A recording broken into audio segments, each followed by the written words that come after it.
Sintetizando, com Alê Moreno. Olá, este é o Sintetizando, o programa de podcast aqui da Síntese. Eu sou Alê Moreno e estaremos juntos para mais uma conversa incrível e necessária.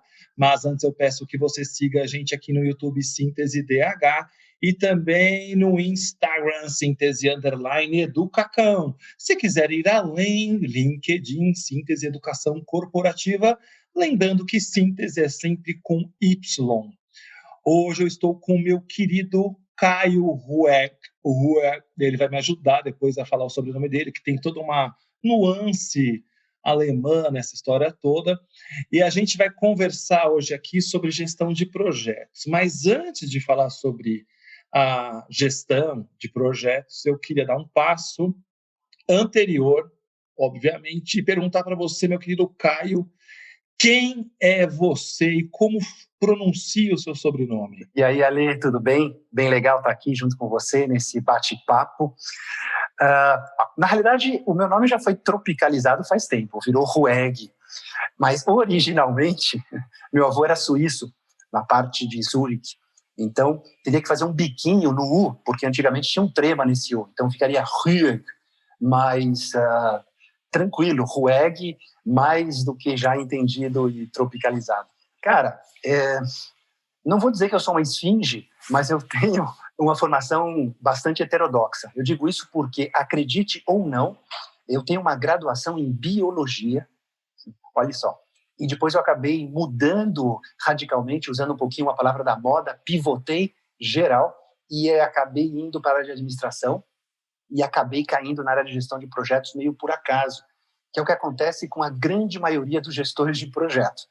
Porque quando você é criança, pergunta, e aí, o que você quer ser? Ninguém vai te responder, quero ser um gestor de projeto, né? Então, acaba sendo algo que a vida acaba te levando, mas, no fundo, toda a minha carreira profissional, ela é em consultoria. Então, ao longo de, envolvido com projetos, eu abri o meu próprio negócio, a minha empresa em 98, a Método Consultoria, mas antes disso eu trabalhei na Kepler Trigo, que também era uma empresa de consultoria e treinamento. Ela era bastante conhecida pela sistematização dos processos de análise de problema e tomar decisão, e eles tinham lá uma divisão de gestão de projetos. E para mim foi amor à primeira vista, aproveitando uma bagagem que eu tinha, eu tive uma passagem rápida pela indústria química, na área, especificamente na área ambiental. Naquela época, a ISO 14000 estava começando, e eu sempre curti também bastante a área de processos. Então, a gestão de projetos para mim me encantou e, enfim, já são mais de 22 anos envolvidos com ela. Qual é a biologia da gestão de projetos? A biologia da gestão de projetos, ela é híbrida, porque, muito embora a gente dependa da competência, que é uma competência mais técnica, também relacionada ao domínio dos processos de gestão de projetos, estamos falando de processos de gerenciamento de custos, de escopo, de tempo, qualidade, riscos, enfim. Existe uma quantidade enorme de processos que são utilizados, mas a gente não pode esquecer que por detrás de processos existem pessoas. E aí acho que para muitos o grande desafio. Eu costumo dizer que existem duas notícias no mundo da gestão de projetos, uma boa e uma má. A boa é que gerenciar projetos também é gerenciar pessoas. E a notícia ruim é que gerenciar projetos também é gerenciar pessoas. Ou seja, você tem aí um grande desafio, que é justamente você lidar com essas duas dimensões. E para muitos é onde está a diversão, onde, sem dúvida nenhuma, a gente enxerga hoje a gestão de projetos como algo extremamente completo, porque você tem que navegar por todas essas dimensões. Então, foi o tempo em que o gestor de projetos era um cara que vinha lá da engenharia, um cara com uma formação muito cartesiana, muito analítica.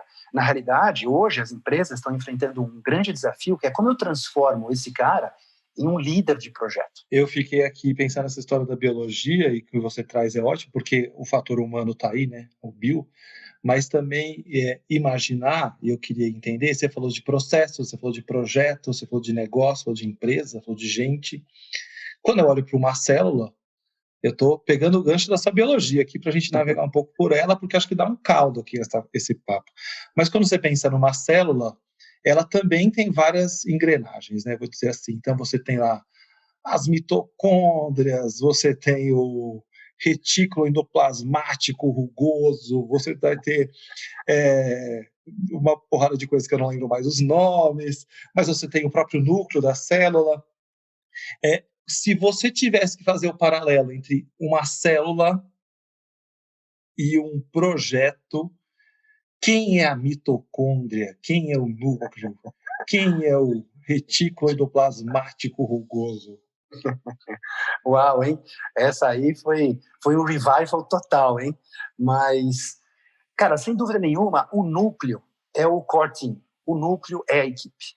Então, a gente vai bater muito nessa tecla nesse nosso bate-papo.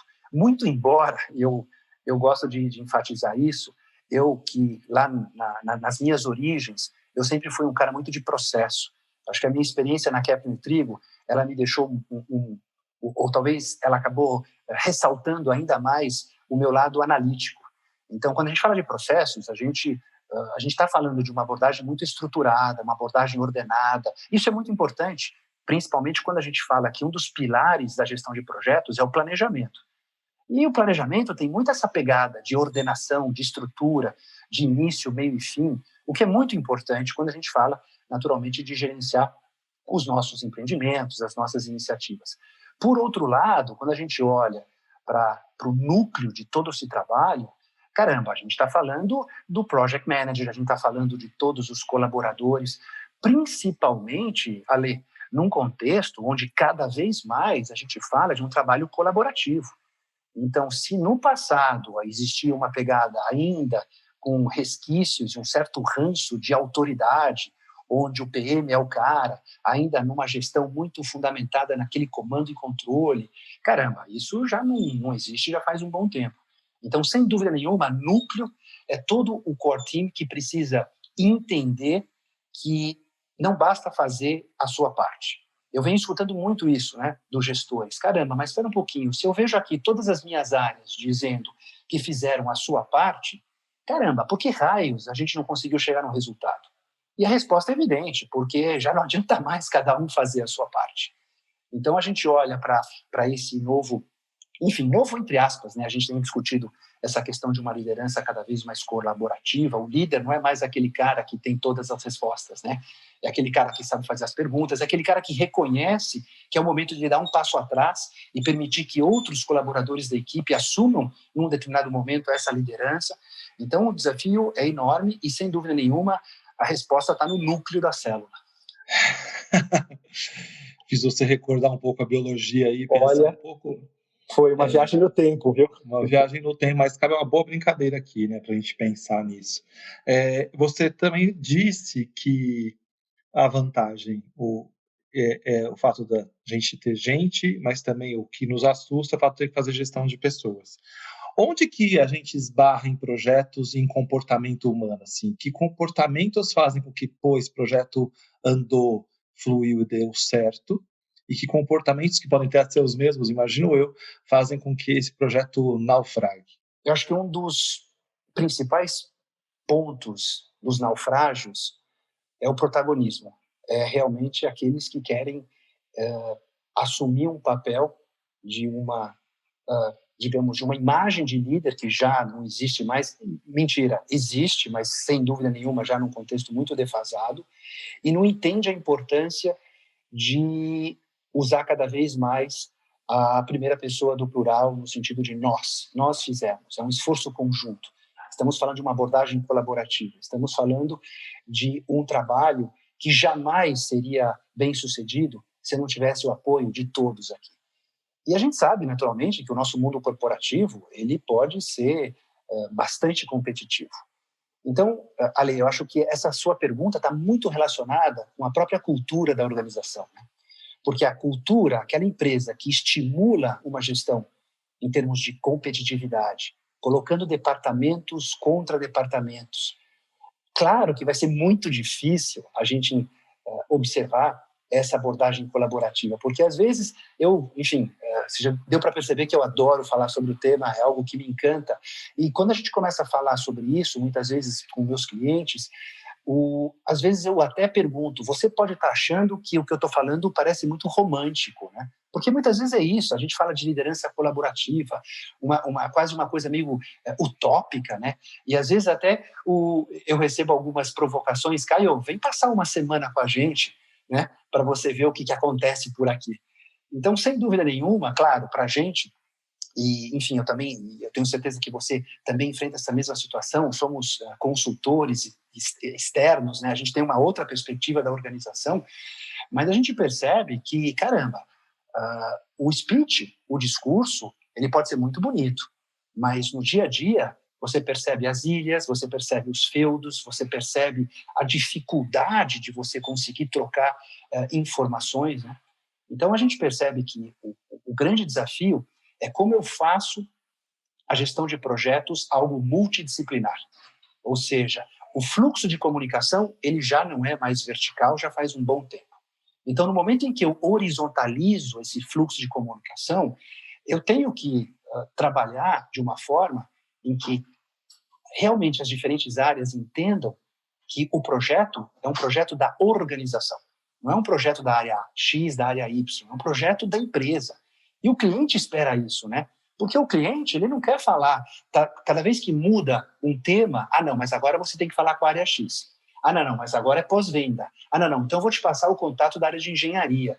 E ele começa a enxergar esse monte de peças que elas não se encaixam. Isso é fatal. Eu ouvindo, eu fiquei pensando aqui que a gente pode dar um passo para trás e pensar numa coisa. Se alguém está escutando a gente aqui e nunca pensou, nunca ouviu o termo projetos, também acho que vale a pena falar com esse público brevemente. Como você define o que é um projeto? Acho que vale a pena trazer o que é, quais características tem um projeto. Esforço temporário para que no final de todo esse trabalho você entregue um produto, um processo ou um serviço. Então, a gente está falando de um aspecto aqui muito importante que funciona como um divisor de águas entre projeto e operações. E isso é muito pertinente a gente discutir, porque eu percebo com muita frequência que existe uma dificuldade de entender que quando a gente fala de projeto, a gente está falando de algo com início, meio e fim. Então, quando a gente fala de características, eu costumo citar 3 grandes características que acabam separando o projeto da nossa operação. Primeiro é o temporário, né? E temporário não significa longa ou curta duração. Então, é importante também a gente entender isso. Esse é o primeiro ponto. Segundo ponto, a gente está falando de algo que ele é único. Mas espera aí, Caio, como assim? Essa singularidade dos projetos existe porque em algum momento do ciclo de vida do projeto, ou mesmo como parte das características do projeto, a gente vai ter algo que é único a este projeto. Por exemplo, sou uma empresa de engenharia, meu negócio é construir edifícios. Já construí dezenas de edifícios. E aqui, para efeitos do nosso bate-papo, eu vou dizer que eu utilizei exatamente a mesma planta arquitetônica para construir essas dezenas de edifícios. Mesmo assim, cada projeto é um projeto único. É uma localização, é um usuário, eu tenho um cenário político-econômico que ele é diferente, característico do seu momento. E ainda que matéria-prima, por exemplo, eu posso utilizar diferentes fornecedores, mas eu tenho uma única especificação. Então, esse é um aspecto importante. Então, temporário, único e talvez o mais desafiador do ponto de vista da administração é o fato de ele ser progressivamente elaborado. E aí, Ale, aí o bicho começa a pegar.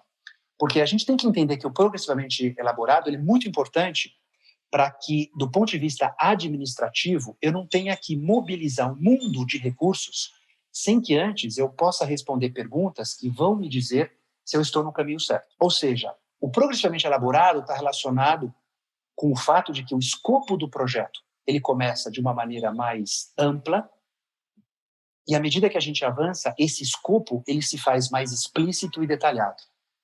Então, do ponto de vista administrativo, isso é muito importante. Mas isso acaba trazendo muitos desafios, né?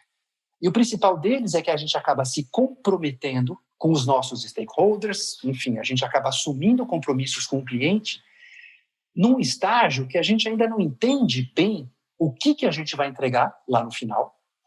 e o trabalho que vai ser necessário ser realizado para a gente realizar essa entrega. Então, a gente começa aqui a enfrentar um desafio que vai nos acompanhar ao longo de todo o ciclo de vida do projeto, que é justamente buscar um equilíbrio entre fazer com que os diferentes stakeholders entendam o produto final do projeto. E quando eu digo produto, eu aqui tomo a liberdade para usar o termo produto de uma forma mais ampla, mas como eu já disse anteriormente, o produto pode ser um produto, pode ser um processo, pode ser um serviço, e a gente sabe que cada vez mais somos provedores de soluções. Então, é importante fazer com que os diferentes stakeholders entendam o que eu vou entregar lá na frente da mesma forma e eu entenda o trabalho que eu vou precisar realizar para conseguir atender essas expectativas. O desafio não é pequeno. Então, tem um desafio aí de comunicar, acho que, né, tem milhares de coisas que você traz. E como você sente isso? Porque esses combinados, esses stakeholders, como normalmente eles lidam com essas mudanças ao longo do tempo? Que, na verdade, eu estou entendendo que não estão levando o projeto para um novo projeto, mas estão colocando o projeto talvez no caminho que ele deveria estar, com as mudanças de cenário que surgiram. Imagino que com a pandemia isso então deve ficar mais maluco ainda. Como que você sente essa realidade das organizações? O que eu vejo são as organizações passando por um momento extremamente difícil. Eu não me refiro apenas ao cenário de pandemia. Claro, isso é uma obviedade, mas antes da pandemia, as organizações já estavam, acho que, questionando, né, a sua própria essência do ponto de vista de até que ponto a gestão de projetos realmente é importante do ponto de vista estratégico para mim, porque esse é um outro tema super interessante, Ale. Acho que no passado, a gestão de projetos ela estava muito atrelada à gestão de operações. Então, imagine que a organização tem um objetivo estratégico, e como é que eu transformo esse objetivo estratégico em realidade? Projetos. Então, claro que eu tenho projetos de diferentes níveis, estratégicos, táticos, operacionais, mas, de um modo geral, quando a gente fala de gestão de projetos, ela estava muito relacionada à operação para fazer com que a estratégia se transformasse em realidade. Hoje, a gente percebe uma discussão que ela é mais profunda. A gente não está falando apenas de project management, a gente está falando também de project business. E o que eu quero dizer com isso? É como essa gestão de projetos ela começa a sair dessa dimensão mais atrelada à operação e começa a impactar decisões do negócio. E aí a gente percebe o grande desafio das organizações de fazer com que todos aqueles envolvidos nessa gestão de projetos, eles consigam enxergar também o impacto no negócio. Então, quando a gente começa a falar, e aí, Caio, como é que é o perfil do gestor de projeto? E esse perfil, ele acaba sendo um perfil cada vez mais desafiador, né? Porque a gente já comentou, ok, se antes era um perfil técnico, definitivamente a gente está falando hoje de um perfil que não apenas domina os processos utilizados na gestão de projetos, ele também consegue navegar por aspectos técnicos, mas hoje, cada vez mais, quando a gente enxerga quais são os modelos de competência, claro, você tem a competência técnica, você tem a competência social, mas hoje você também começa a perceber uma grande importância de entender o negócio e como que o projeto vai impactar o negócio. Então, o desafio é gigantesco, porque, de um modo geral, as pessoas não estão preparadas, elas não têm essa formação. E as empresas também, ao longo da sua história, não estimularam esse tipo de abordagem mais holística, né? E por que as pessoas não estão preparadas? Onde é a raiz dessa história? Uau, essa é uma pergunta que nos leva aí ao DNA da célula. Olha, eu acho que todo esse questionamento ele está muito também, acho que, conectado com uma outra discussão, e eu aqui, enfim, o nosso bate-papo virou um verdadeiro caldeirão, né, Ale? Porque eu estou lançando aí um monte de coisas, e a gente também, eu acho que para contextualizar tudo isso, e todos aqueles que estão nos ouvindo, a gente tem que colocar aí uma pimenta nesse nosso molho que a gente está cozinhando nesse caldeirão, que é o tema de agilidade. Então, eu acho que tudo que a gente tem discutido, e claro, agilidade é, sem dúvida nenhuma, o termo da moda, muito embora ela não seja algo novo, mas é muito importante a gente entender que quando a gente fala de mindset ágil, quando a gente fala de frameworks ágeis, isso é uma discussão muito atual na disciplina de gestão de projetos, porque, de uma certa forma, existe um embate entre uma gestão tradicional de projetos e o que a agilidade vem propondo. E esse embate, na realidade, não é um confronto, pelo menos não deveria ser um confronto, e a gente já sabe que, para grande parte das empresas, a solução é o caminho do meio. Porque eu não vou ser um purista, e principalmente com empresas com características, enfim, distintas do ponto de vista mesmo de produto, o que elas oferecem, mas é muito importante entender que o mindset ágil traz muito valor para essa discussão. Principalmente porque a gente está falando de equipes multidisciplinares, empoderadas, realizando entregas constantes em tempos curtos, né? Eu tenho um mantra que eu venho, enfim, como eu também estou muito focado na área de treinamento e desenvolvimento, eu costumo dizer que, para desmistificar o que é a gestão de projetos, eu costumo dizer o seguinte: gerenciar projetos é gerenciar entregas. Ponto final. Entregas grandes, entregas médias, entregas pequeninhas, mas gerenciar projetos é gerenciar entregas. É claro que, se eu estou envolvido numa grande entrega, eu vou precisar me respaldar em uma quantidade de processos, habilidades, conhecimento, que naturalmente vai exigir muito de mim e da própria organização. Mas se eu estou falando também de gerenciar entregas pequenas, caramba, a nossa gestão de projetos, sem dúvida nenhuma, pode ser utilizada para que a gente possa melhorar a qualidade, a eficiência dessas entregas.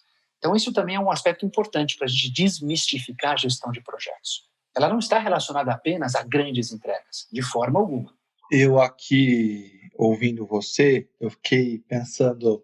Eu até tinha a questão do ágil já escrita aqui, que bom que você trouxe, mas eu fiquei aqui com uma pulga, que é a seguinte: você fala sobre visão do todo, você falou sobre agora a gerenciar as entregas, você falou sobre mentalidade ágil, você falou sobre gente, várias vezes sobre o fator humano nessa história toda, sobre processos, sobre colaboração, e também sobre a dificuldade das coisas acontecerem na empresa, com as barreiras todas que podem surgir nesse espaço.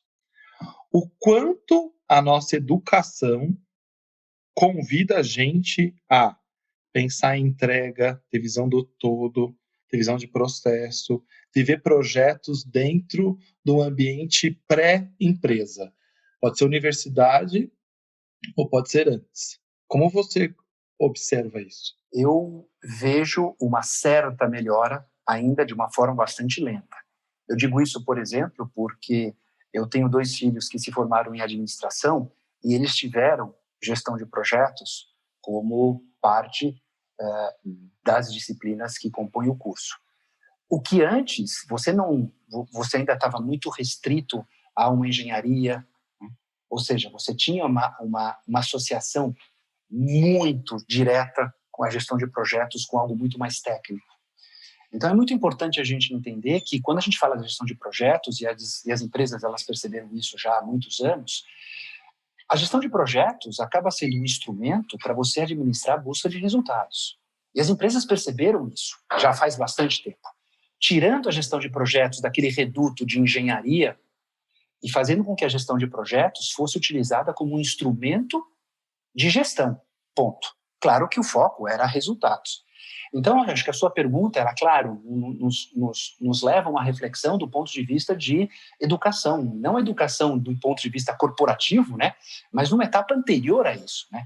Caramba, o que a gente está fazendo para estimular os nossos futuros gestores a entender os conceitos de entregas, entender a importância de processos, entender que um plano, ele não é uma camisa de força, ou seja, um plano é uma trilha, não é um trilho onde eu estou ali amarrado, mas eu preciso dele, porque ele vai me ajudar, naturalmente, a lidar com os desafios e as mudanças que, com certeza, vão surgir ao longo desse caminho.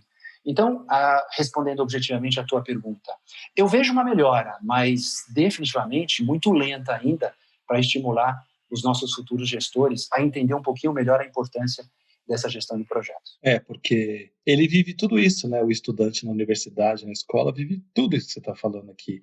Ele tem entregas, só que normalmente está no individual, não no coletivo. Acho que tem um monte de coisas que estão alinhadas com esse futuro que a gente sofre tanto na empresa.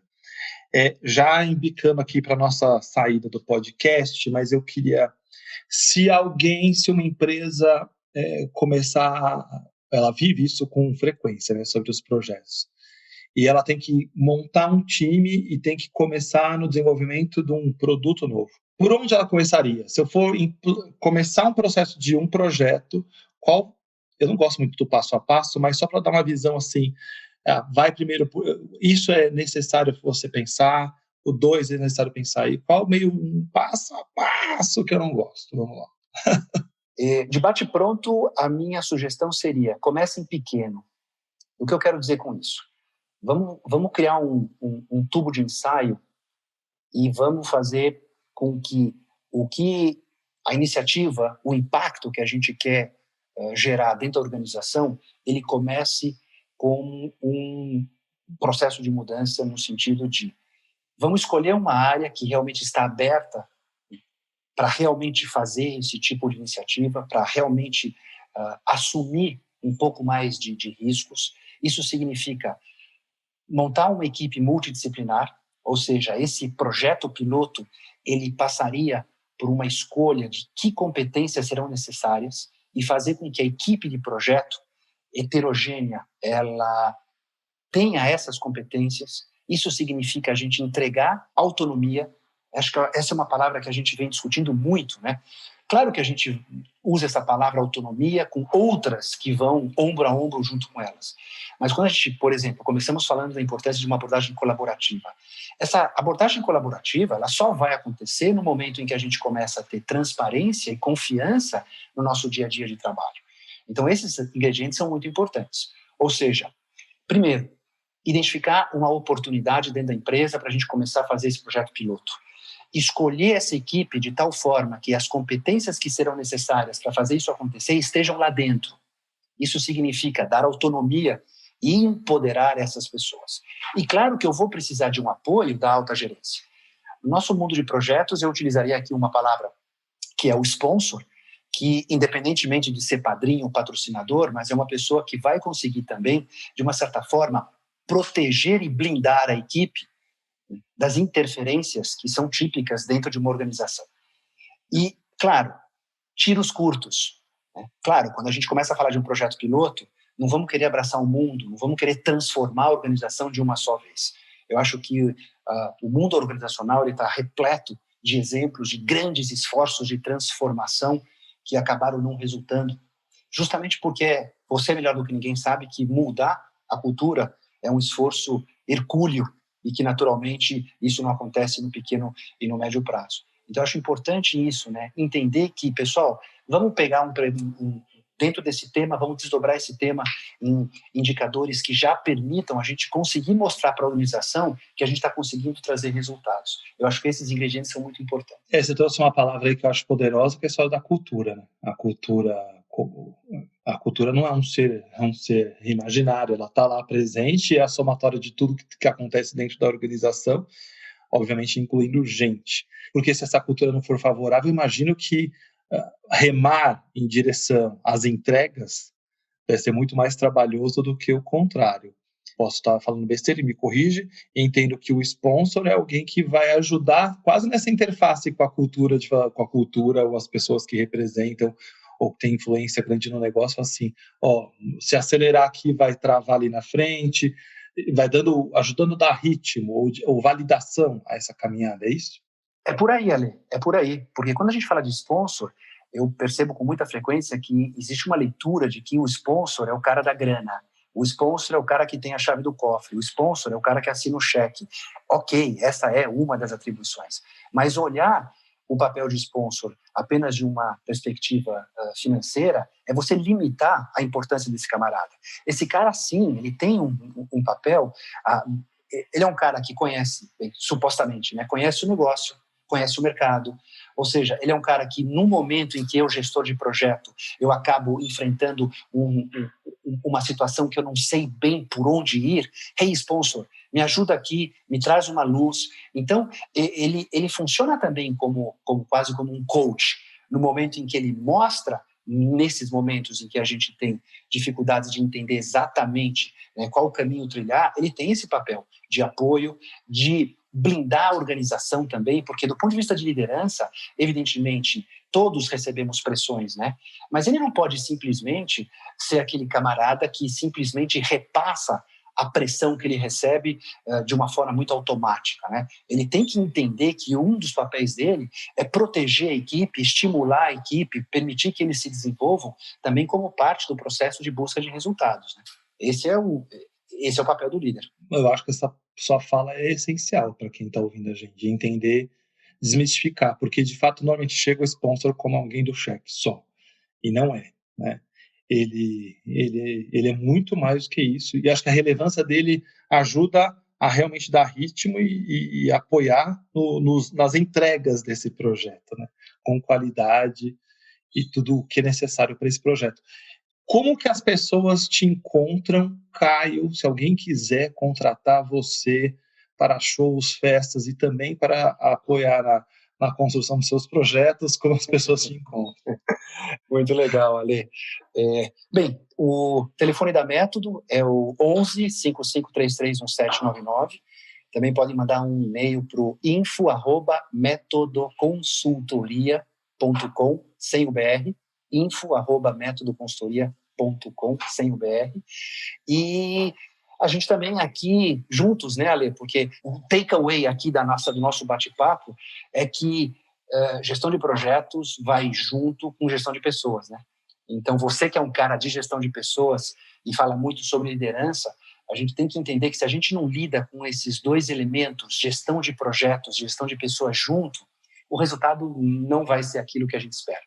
Então, a ideia é essa, entender que tudo isso caminha ombro a ombro. Não dá para desassociar uma coisa da outra, né? Porque se eu só jogo...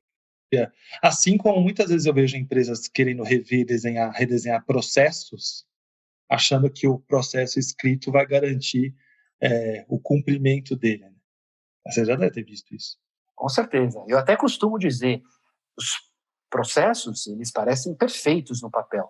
E, claro, no momento em que a gente começa a tirar eles do papel, é que a gente percebe o quão desafiador é a gente conseguir unir esses dois mundos. Meu caro, como você sai desse papo? Tem alguma pergunta que não foi trazida e que você gostaria de responder? Perguntas que não foram trazidas? Cara, falamos sobre projetos na sua essência, definindo um pouquinho o que é projeto, acho que a própria gestão de projetos, conseguimos, e acho que ressaltamos ao longo do bate-papo a importância de jamais esquecer que por detrás de processos existem pessoas, a forma como a gente vai interagir com eles, isso vai ser fundamental. Trouxemos aí um pouquinho de pimenta, que é o tema de agilidade, né?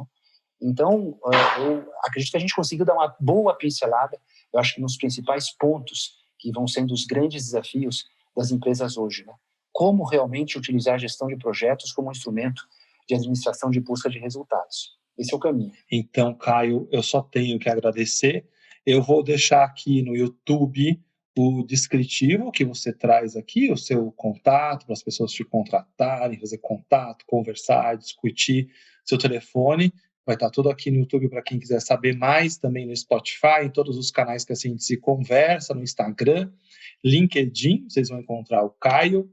Eu agradeço muito a sua generosidade em compartilhar, em dialogar, em trocar e ampliar a minha visão também sobre projetos. Acho que isso é tão legal quando eu entro aqui sempre para aprender. Assim, o meu script é uma folha em branco e eu vou conversando e vou pensando nas perguntas e porque acho que o foco é naquilo que você traz. E eu fico muito feliz quando eu aprendo, como eu aprendi te escutando hoje aqui. Te agradeço muito, Caio, muito mesmo. Para quem curtiu o nosso programa, siga a gente no YouTube Síntese DH, também no Instagram Síntese_Educacão, e nos encontramos na próxima semana. Obrigado, Caio. Valeu e até lá.